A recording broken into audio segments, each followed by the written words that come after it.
Каждые 10 дней Россельхознадзор в Кыргызстан возвращает тонны продукции. Во всех случаях причиной называлось несоответствие сертификатов о фитосанитарном контроле положенным требованиям и нормам ЕАЭС. Почему так происходит? Этот вопрос задала депутат парламента Эльвира Сурабалдиева на заседании Комитета по экономической и фискальной политике министру сельского хозяйства, мелиорации и пищевой промышленности.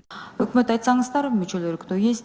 Скажите, пожалуйста, представители правительства, каков общий объем товаров за 2018 год, ввоз которого на территорию стран ЕАЭС был запрещен?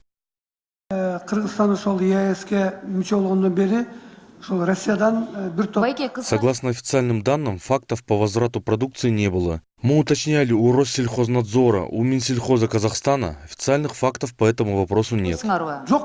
Как это джокта? Такой ответ возмутил народных избранников, которые попросили чиновников впредь не лгать, глядя в глаза, при том, что такие ситуации наносят серьезный урон репутации страны. Так, в период с 23 сентября по 3 октября текущего года свыше 20 тонн сухофруктов, почти 80 тонн плодоовощной продукции не прошли фитосанитарный контроль. Как результат, фуры возвращают обратно в Бишкек.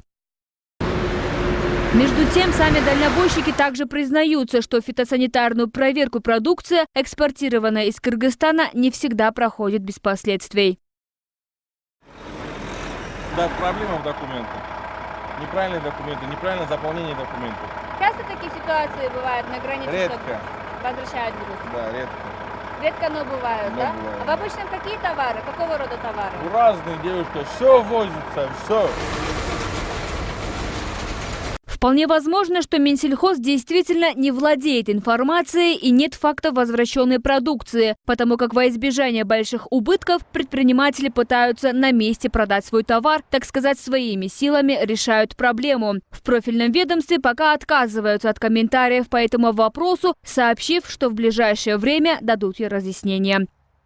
Мерим Куванычбек, Кызет, Элек Джуматаев, Новости Ошперем.